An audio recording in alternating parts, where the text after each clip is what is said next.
President Trump issued an executive order beginning the process of repealing the law Dodd-Frank. The president's order drew fire from Bernie Sanders, who contrasted the move with Donald Trump's campaign rhetoric. I don't need to be disrespectful. This guy is a fraud.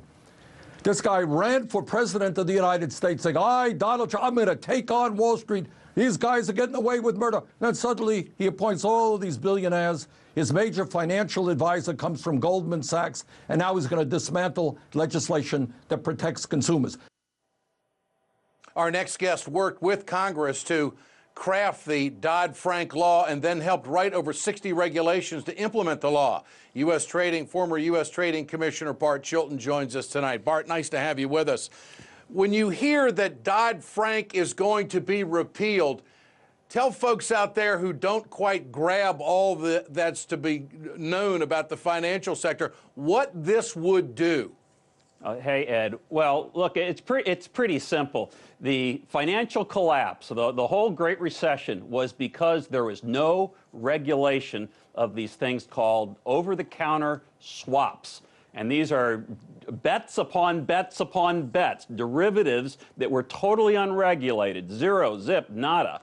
And Dodd-Frank did a bunch of things, but the key thing that it did that would be a monumental mistake if they overturned it or repealed it like President Trump wants to, is doing away with that. So we would again be in a circumstance where we had to potentially bail out the biggest of the big global planetary investment banks.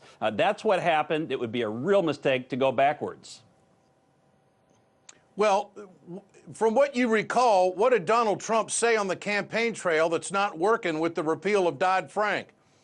Well, he was sort of all over the map, and this isn't the first issue, as you've reported many times. But on the one hand, he said he was in favor of reinstating this Depression-era law called Glass-Steagall, which I think he's actually right on. But none of the Republicans agreed with that. That was a Bernie Sanders and Elizabeth Warren position. Glass-Steagall would separate commercial from investment banks so that there was no contradiction in who their master was, their own bottom line or consumers. So at one point, he looked like he was a progressive on Wall Street reform in favor of Glass-Steagall. Then at the other side, he wanted to repeal Dodd-Frank. And that's what he put in motion on Friday with this executive order and an attached memorandum. And he's going to ask his Secretary of Treasury, when he gets confirmed, Steve Mnuchin, to pull together this thing called the FSOC. Interestingly, Ed, the FSOC was created by Dodd-Frank. It's the Financial Stability Oversight Council. And when they meet, they'll get all the recommendations for how they go about repealing some of these provisions. And let me just tell you, there are a bunch of other provisions other than the OTC thing that I mentioned that are key for consumers and important to protect markets. Well, if he's going to repeal Dodd-Frank, then he's probably not going to do anything with Glass-Steagall. I mean, that's about regulation as well.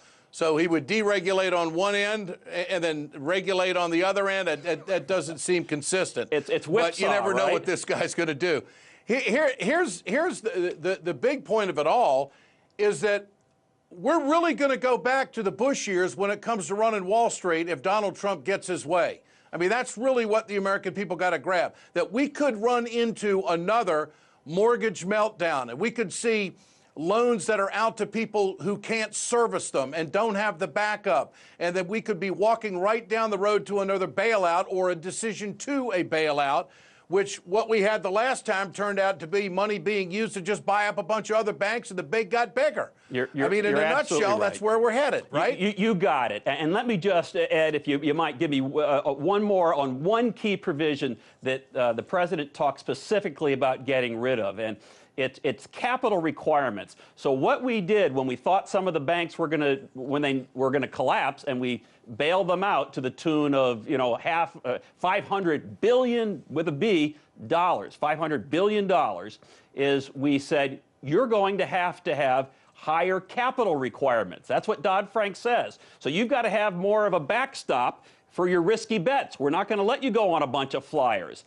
And I guess the investment bankers have convinced the president that's a bad thing and they want to repeal it. But my view is, heck no, let's not go down that road again. Like you say, it'll put us right back we were. That wouldn't be good for consumers, it wouldn't be good for the economy, and it wouldn't be good for our country. Former FTC Commissioner Bart Chilton, great to have you with us tonight. Thanks so much. Thanks, Ed.